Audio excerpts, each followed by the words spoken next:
අයිබෝවන් ඊයේ රාත්‍රියේදී මේගමු බන්ධනාගාරයේ විශාල සිද්ධියක් ඇති වෙනවා. සිරකරුවන් අතරේ ගැටුමක් ඇති වෙනවා කියන තමයි කතාව සමාජයේ පැතිරියන්නේ. හැබැයි සිරකරුවන්ගේ ඒ ප්‍රශ්නේ ඇතුළතදී කීප දෙනෙක් ජීවිතක්ෂයටපත් වුණා කියලා ඊයරය ආරංචි වුණා දෙන්නෙක් ජීවිතක්ෂයටපත් වුණා කියලා. ඉතින් අද වෙනකොට මේ දවල් වෙනකොට 27 දෙනෙක් ජීවිතක්ෂයටපත් වුණා කියලා ප්‍රවෘත්තිය සමාජගත වෙනවා. කවුද 27 දෙනෙක් මැරුවේ? කොහොමද ඒක වුනේ?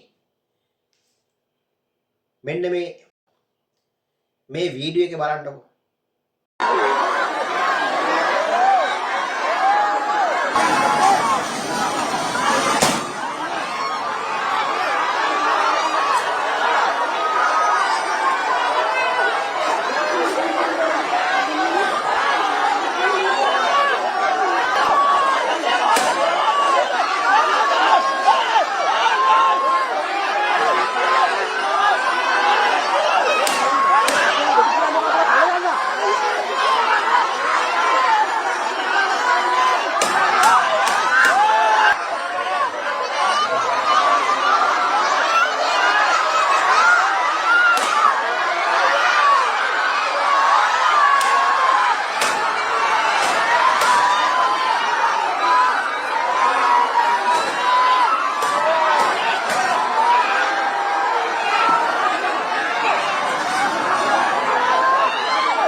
ඒ වීඩියෝ එකේ මොකද්ද පොලිස් නිලධාරියෙක්ද ජේලර්වරයෙක්ද කියන එක මම දන්නේ නැහැ.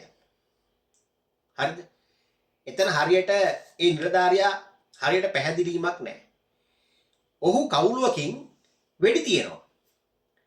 වෙඩි තියනවද රබර් රුණ්ඩ වලින් වෙඩි තියනවද කියන එක අපි දන්නේ නැහැ. ඒක ඔවුන්නේ කියන්නේ ඊට පස්සේ අපි වෙඩි තිබ්බේ රබර් රුණ්ඩ වලින්. ඒකෙන් කරේ නෑ අපි වෙඩි තිබ්බේ නෑ කියන එක ඒක වුන් දෙන ප්‍රකාශයක්. හැබැයි සමාජය කියන්නේ වෙඩි තියනවා කියලා. 27 දෙනෙක් මැරලා තියනවා කියන එක කතන්දර යන්නේ ඕනෝ හින්දා. ඔය දැන් මිනිස්සු බලාගෙන ඉන්නවා මේ නිලධාරියා වෙඩි තියනවා. හරිද? ඉතින් ඔවුන්ට කියන්න පුළුවන් මේ වෙඩි නෙවෙයි තියන්නේ අපි රබර් උඩ තමයි පාවිච්චි කරේ කියලා කියයි.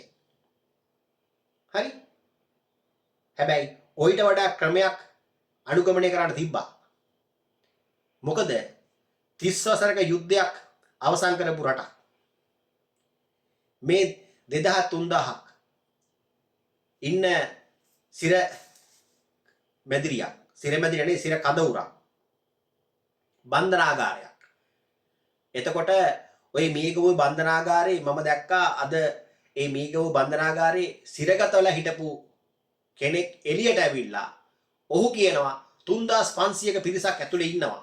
ඉන්න බෑ මිනිසුන්ට ලෙඩ මම දැක්කර වහලයක් උඩ ඉඳගෙන කාන්තාවක් කියන 40 ගාණක් මැරලා කියලා ඩෙන්ගු හැදිලා. මොකද්ද මේ වෙන්නේ? 3500ක් ඒක ඇතුලේ ඉන්නවා නම් සත්තුද? ඔය තිරිසනුත් දාලා ඉන්නේ. අපිත් මිනිස්සු උනුත් මිනිස්සු. මිනිස්සුෙකුට අඩුම ගානේ ඔවුන්ට අත්‍යවශ්‍ය අවම පහසුකමක් නැත්තම් ඒ වගේ ගැටුම් ඇති වෙන එක අහන්න දෙයක් නෙවෙයි. අල්ලනවා ගිහින් ඔබනවා ඒවට සිර කඳු වලට. සිර කඳු වල කණ්ඩත් නැල්ලු සමහර මිනිසුන්ට ලෙඩ. බෙහෙත් ටික නැල්ලු. ඕන මිනිස්සෙක් වැරදි කරනවා. ඒකට දඬුවමක් තියෙනවා. ඒක ඇත්ත. අද සිර කඳුර වල බහුතරයක් ඉන්නේ තරුණ පිරිස. කුඩු බීලා එක්ක ගංජා ගහලා එක්ක කෙහෙල් කනක් හොරකම් කරලා මොනවද පොඩි හොරකම් වලට වගේ තමයි ඉන්නේ. ඇයි මේ ආණ්ඩු වලට බැරි මේ තරුණ පිරිස පුරුත්තාපනය කරන්න? ඔවුන් එළියට එනකොට හොඳ මිනිස්සෙක් කරලා එවන්න ක්‍රමවේදයක් ඇයි හදන්න බැරි මේ ආණ්ඩු වලට? උන් හිරකරුවෝ විතර මේ වගේ තියලා. හරිද? හිරකරුවෝ විතර තියලා උන් එළියට එන්නේ අර විවිධ සමාජ මට්ටම් නේද තියෙන්නේ. උඩු ගහපියෝන් ඉන්නවා, පාතාලේ ඉන්නවා, විවිධ උන් ඉන්නවා. ඒ හැමෝම උන් ආශ්‍රය කරනවා. ආශ්‍රය කළා එක්කෝ හොඳ වෙලා එළියට එන්න පුළුවන්. නැත්තම් ගියාට වැඩිය නරක වෙලා එළියට එන්න පුළුවන්. එහෙනම් ඇයි මේ ආණ්ඩු කරන උන්ට බැරි මේක අර කොටස් වශයෙන් බෙදලා අපි කියමුකෝ කුඩු බීලා තරුණ පිරිස. ඇයි ඕම් වෙනම තැනකට රඳවන්න බැරි? මිනිමරුව ටික වෙනම පැත්තකටයි තියන්න බැරි. දැන් ඒක කරන්න ඕනේ ක්‍රමවේදය ඒව තමයි. හරිද? පාතාලේ නම් වෙනම තැනක තියන්න ඕන. පාතාලේ උඩ විතරක් එක තැනක තියන්න ඕන. මේක කොටස් වශයෙන් බෙද්දොත් තමයි අර යන මිනිස්සු ඒ විවිධ විදියට එන්නේ එළියට එන්නේ. අපි කියමු හොරකමක් කරලා කුකුලෙක් හොරකම් කරලා මොනවා හරි කියමුකෝ. ඒ පිරිස පුළුවන් පුරුත්තාවණය කරන්න. ඔවුන්ට විවිධ හැකියාවල් තියෙන මිනිස්සු ඉන්නවා. ඉගෙන ගත්ත දරුවෝ ඉන්නවා තැන් වල තරුණයෝ ඉන්නවා. එහෙනම් අපි කියමුකෝ මේසෙන් වැඩ වඩු කර්මාන්තය හරිද? විවිධ දේවල් හරි ගස්සලා එළියට එනකොට ඒ දරුවා එක්කෝ ඒ තරුණයා මේ රටින් පිටුහල් කරන තැනට එක්කෝ ඌට රස්සාවක් පිටරටක රස්සාවක් දෙන විදියට දැනක් හැදුවා නම් මේ ප්‍රශ්න අපි අඩු වෙනවා. එහෙම එකක් නැහැනේ. එළියට ගමට ආපුවාම ඌ හොරෙක්. ආවක කුකුලේ හොරන් කරලා ඇතුළට ගිහිල්ලා ඇවිල්ලා ඉන්නේ. මොකද සමාජෙනුත් හොඳ දෙයක් නෙවෙයි ඇහෙන්නේ. සමාජෙන් උන් එළියට ආවට පස්සේ සමාජය කොන් කරනවා. ඌ හොරා බං. ඌ අර මෙහෙම කරලා අහුවෙලා ඇතුළේ ඉන්නේ උන් ආශ්‍රය කරන්න එපා බං කියලා තැනට සමාජෙනුත් කොන් කියනවා. එහෙම කොන් වෙන්න එක්කෝ මිනිමරුව වෙනවා. එක්කෝ ඊට වඩා එහා දේවල් සිද්ධ වෙනවා. ඉතින් ඒ වගේ සමාජ රටාවක අපේ රටේ අද මිනිස්සු ජීවත් වෙන්නේ. ඉතින් මෙව අපි කතා කරනකොට කියනවා දේශපාලනයට එක කියනවා, ඌ වරුගෙක් කියනවා, මූ මහින්දගෙක් කියනවා, මූ රන්ගෙක් කියනවා, මූ අඬගෙක් කියනවා. එහෙම නෙවෙයි. අපි හැමෝම එක තැනකට එන්න ඕන. අපි හැමෝම සාධාරණ කතා කරන්න ඕන. හරිද? මේ අපි උඹලගේ මිනිස්සු, මේ අපේ මිනිස්සු, මේ සිංහලයාගේ මේ වැඩිපුර මේ සිංහල මිනිස්සුන්ට මේ ප්‍රශ්නේ තියෙන්නේ. බලපල්ල ඔය සිරගත ඔය සිර ගෙවන්න ඉන්නේ කවුද වැඩිපුර ඉන්නේ කියලා. සිංහලයෝ ඉන්නේ. හරිද? මොකද උන් තමයි විනාශ වෙන්නේ. එහෙනම් ඕන හැම ආණ්ඩුවක්ම පත්තේ ආණ්ඩුවක් මේ දේවල් මුල ඉඳන් කරා නම් ඔය ඇතුළට යන මිනිස්සු නැවත ඇතුළට යන්නේ නැහැ එළියට ඇවිල්ලා. හැබැයි බහුතරයක් ඇතුළට ගියේ එක එළියට ආවම නැවතත් ඇතුළට යන්න උට කිසි ප්‍රශ්නයක් නැහැ. උට ගෙදර වගේ තන. මොකද ඒ වගේ පරිසරයක් විතර හදාගෙන ඉන්නේ එළියට. මොකද එළියට අවිලා කරන්නේ හොඳ වැඩ නෙවෙයි. කරන්නේ කරාට වැඩිය දරුණු වැඩ කරන්නේ. එහෙනම් සිරගත වෙන මිනිස්සයා ගියාට වැඩිය හොඳ මිනිස්සෙක් කරලා එළියට දාන්න පුළුවන්. ඒකට ක්‍රමවේදයක් හදන්න ඕන. හැබැයි මේ සිරගෙවලට ගියපුවාම මිනිමරුවෝයි දූෂකයෝ ස්ත්‍රී දූෂකයෝයි කෙහෙල්කම් හොරුයි කුකුල්ලු හොරුයි පාතාලේ ඔක්කොම එකට ඉන්නේ. එතකොට එක එක තැන් වල ලින්ක් වුණාම අන්න එළියට ආව මල්ලි මේ ගේම ගහපන් මං වැඩේ සෙට් කරන්නම් කියලා එළියට එන එක යන්න ගිහිල්ලා ආයෙත් ගිහිල්ලා සෙට් වෙන එක කුඩු ව්‍යාපාරයට. නැත්තම් පාතාලට මොනවට සම්බන්ධ වෙනවා. හැබැයි ඇතුළට දානකොට ඇතුළට දාන එක මිනිස්සෙක් කරලා එළියට එවන්න ක්‍රමවේදයක් නැහැ. මම දැක්කා එක කාන්තාවක් සමාජ මාධ්‍යයේ Facebook එකේ ඉදිනවා. ඕක ඇතුලේ ඔක්කොම ඉන්නේ වැරදි කරපියෝ උන්නේ. වැරදි කරපියෝ ඉන්නේ ඔක්කොම. වැරදි කරපියෝ තමයි ඉන්නේ. වැරද්දක් කරන්නත් හේතුවක් ඇතිනේ. හොරකමක් කරන්නත් හේතුවක් තියෙන්න ඕන. නිකන් හොරකම් කරන්නේ නැහැ මිනිස්සු. ජීවත් වෙන්න බැරි හින්දා හොරකම් කරනවා. ස්ත්‍රී දූෂකයෝ නම් අන්න කමන්නේ. හරිද? මිනි මරලා නම් අන්න කමන්නේ. ඒක ඔප්පේලා නම් ඌවා. එහෙම නෙවෙයිනේ. රැඳවුම් මත තියාගෙන ඉන්න පිරිසක් ඉන්නවා. ප්‍රශ්න කරන මිනිස්සු තියාගෙන ඉන්නවා. හරිද? සැක පිටත් තරංගුවට තියාගෙන ඉන්නවා. ඇයි මේ මිනිසුන්ට ඒ සැක පිට තියාගෙන ඉන්න මිනිසුන්ට එක එක වෘත්තීය දේවල් වුන්ට උගන්වන්නේ නැත්තේ?